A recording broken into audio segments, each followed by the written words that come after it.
gentleman here. Marilee, International Trade Today. This is for Drew Quinn. The tariffs challenges that you're facing, are they more on the 301 side or the 232 side? And tell me a little more about the mitigation strategies that y'all are pursuing. Okay, Drew, I'm going to get a few questions here, and then we'll answer them together. Yes. Thanks, Sharon Katz. Question for Drew Quinn. Drew, you said the host country industrial policy is your biggest concern in Asia.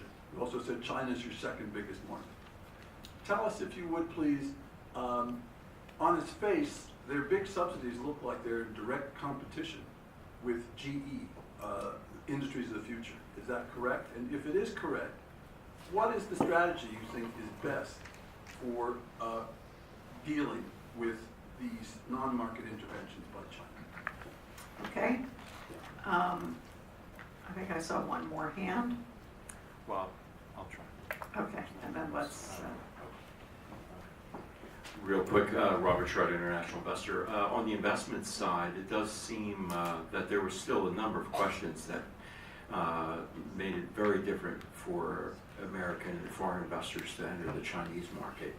Are you satisfied that even with those financial plans that you said were in their cabinet somewhere, that would relieve some of those differences? Thanks. Okay, Drew? On tariffs, the Section 301 tariffs on China affect GE much more than the 232 tariffs on steel and aluminum. It's the nature of our products that we don't import a lot of steel and aluminum, although our suppliers are affected. We are potentially, we would not be affected by 232 tariffs on autos, but we would, given the scale of trade involved, potentially be affected by retaliation, so we're watching that very carefully. With regard to mitigation, again, it's principally based on looking at where we can adjust our supply chain as needed for stuff coming to the United States. We were grateful that the administration made duty drawback available because that actually enables us to claim the tariff back on a lot of our stuff that gets exported. And we are waiting to hear about List 1 exclusions. I must say, one of the things from our perspective, we're very much affected by the List 1 of tariffs that went into effect on July 6th. And I think it's really not clear, which I think many people would interpret as not encouraging, that a lot of the press coverage about what's being negotiated right now seems to be focusing on the list of tariffs that went into effect, the so-called List 3 tariffs in September. And we hope that List 1 tariffs at 25% on these industrial products does not become sort of the new normal. With regard to host country industrial policies and subsidies, GE operates around the world. We operate in a lot of countries that pursue a lot of different industrial strategies.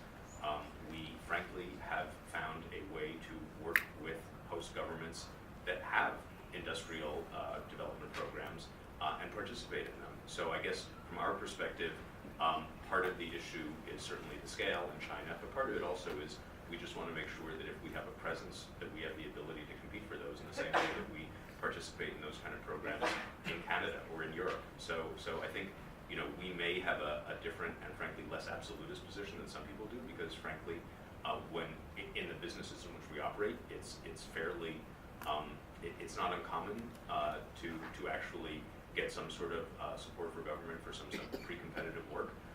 But the issue, and I think this is the kind of thing that might offer a kind of landing zone for some of these kind of fundamental issues in the U.S.-China negotiations, is the question is, can international firms actually avail themselves of it as well, or is this really limited to so-called indigenous firms?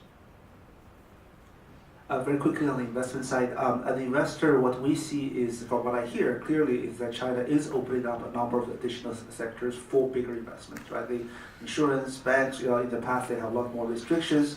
The plan has been to open them up. For us as an investor, we haven't faced too many problems there in terms of money into China. Actually, our bigger problem today are the opposite. One is, because of the uncertainty on currency, China has really had a very tight currency control. So the money coming out from China has been a big problem for the last 2 years.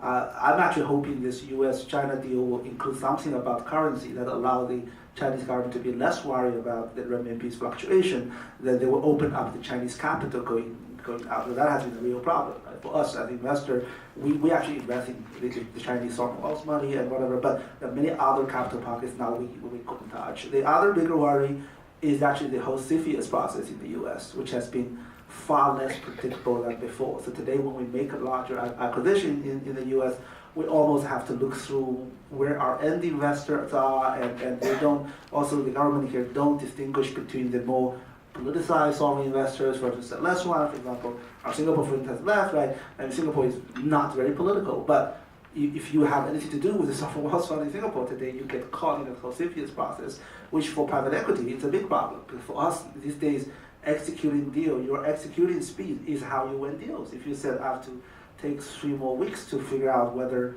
how large a CFIUS is, then you lose the deal to another buyer. So my bigger problem today on the investment side is capital from China, and then CFIUS that affect our investment globally, rather than money going into China, which I think will only get better going forward.